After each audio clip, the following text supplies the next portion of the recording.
BJP प्रदेश अध्यक्ष Kirandev Singh, deputy CM Arun Sao, मंत्री टंकराम वर्मा और मंत्री लक्ष्मी राजवाड़े की मौजूदगी में प्रेस क्लब को संबोधित करते हुए डिप्टी सीएम अरुण साव ने कहा, कांग्रेस हमेशा से आरक्षण और ओबीसी के खिलाफ रही है। कांग्रेस नेता आरक्षण के मुद्दे पर भ्रम फैला रहे हैं। वे बवाल मचाने वाले शब्दों का उपयोग कर रहे हैं, लेकिन हम ये स्पष्ट करना चाहते हैं कि छत्तीसगढ़ सरकार ने कोर्ट के आदेश के अनुसार आरक्षण लागू किया है।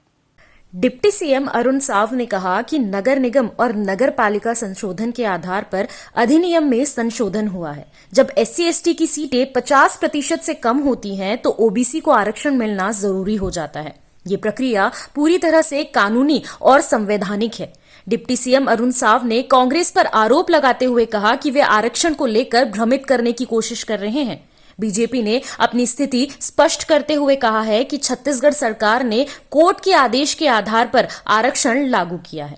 प्रेस कॉन्फ्रेंस के दौरान पत्रकारों ने भी कुछ सवाल पूछे, जिनका बीजेपी नेताओं ने खुलकर जवाब दिया। जिस विषय को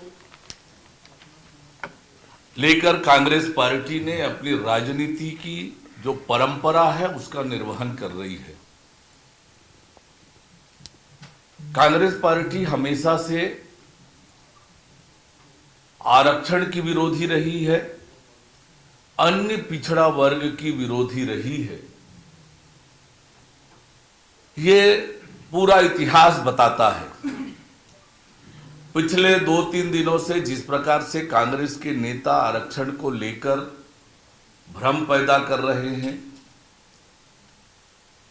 और न जाने कैसे कैसे शब्दों का इस्तेमाल कर रहे हैं, बवाल होना चाहिए ऐसे शब्दों का इस्तेमाल कर रहे हैं,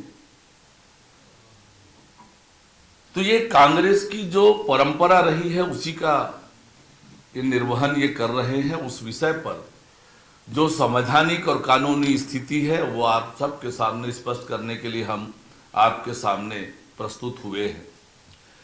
आप सब को इस बात का ध्यान होगा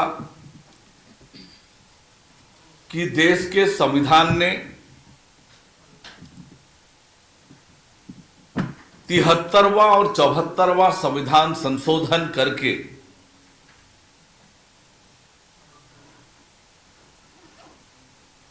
एक जवाबदेह और मजबूत पंचायत और नगरीय निकाय के गठन का रास्ता प्रशस्त किया और संविधान में ही अनुसूचित जाति, अनुसूचित जनजाति, पिछड़ा वर्ग और महिलाओं के लिए पंचायत और नगरीय निकाय में आरक्षण की व्यवस्था की। अनुच्छेद 243 घ पंचायत में आरक्षण के प्रावधान को उपबंधित करता है। 243 न 1 अनुसूचित जाति, अनुसूचित जनजाति के लिए आरक्षण का उपबंध प्रावधान करता है। 243 न 2 महिलाओं के लिए आरक्षण का प्रतिबंध करता है, उपबंध करता है। और 243 न 6 ये अनुच्छेद समाज के कमजोर वर्ग के लिए आरक्षण का अधिकार राज्य के विधानमंडल को प्रदत्त करता है। ये नगरीय निकाय और पंचायत के निकाय ये राज्य अनुसूची का विषय है। इस पर कानून बनाने का अधिकार, इसे संचालित करने का, इसके निर्वाचन का, सभी प्रकार के कानून बनाने का अधिकार नगरीय निकाय और पंचायत के लिए ये राज्य के विधानमंडल के अधिकार का विषय है। और अभी एक बहुत ही महत्वपूर्ण विषय पर हमारे आदरणीय उप मुख्यमंत्री, नगरीय निकाय मंत्री, हमारे पूर्व प्रदेश के अध्यक्ष आदरणीय अरुण साव जी ने आप सभी को संबोधित किया है। आज की इस प्रेस वार्ता में उन्होंने बड़े ही गंभीर और ऐसा विषय रखा है जिसकी सारे संवैधानिक व्यवस्थाओं के तहत और सारे अधिनियमों को, नगर पालिका पंचायतों के अधिनियमों के तहत, और जो सर्वोच्च प्राथमिकता के साथ अन्य पिछड़ा वर्ग के आरक्षण के संबंध में लगातार, और कांग्रेस पार्टी जो एक भ्रम का वातावरण फैला रही है पूरे प्रदेश में, और किस तरीके से विष्णुदेव साई जी की सरकार ने अन्य पिछड़ा वर्ग के अन्य राज्यों की तुलना में किस तरीके से आयोग का गठन करके और उन संवैधानिक बाध्यताओं को पूरा करते हुए और सर्वाधिक पिछड़े वर्ग, अन्य पिछड़ा वर्ग के आरक्षण के विषय को संरक्षित किया है।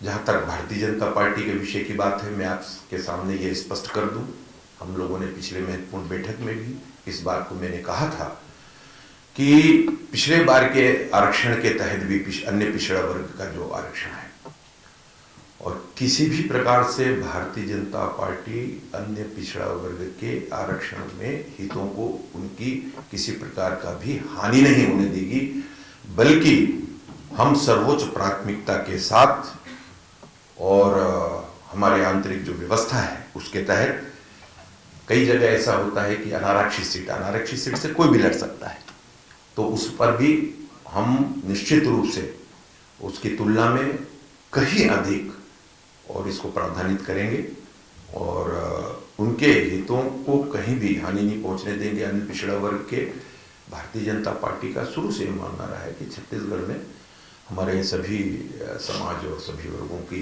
और प्राथमिकता से वो किया जाए, लेकिन क्योंकि ये विषय अन्य पिछड़ा वर्ग को लेकर आज आदरणीय अरुण साव जी ने ये विषय को रखा है, तो निश्चित मान के चलिए कि उनके हितों के साथ कहीं भी अनदेखी नहीं होगी।